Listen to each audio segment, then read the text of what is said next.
Today, we are going to explore hydraulics. Hydraulics is using air pressure to create force. We can use that using these cool tools and empty syringes with nothing but water. The die helps you notice what tube is connected where.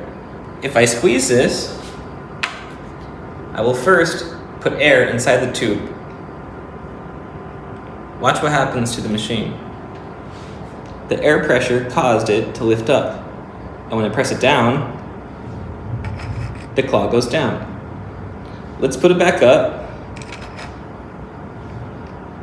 and let's move this one too. Wow. It's very strong. And when I let go, it's gonna go back down. Very nice. Let's look at one more. This one will lift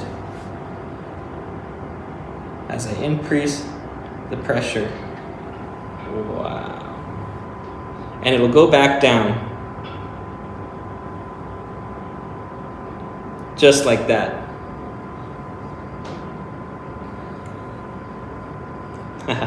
What a fun experiment. Good job today, and goodbye.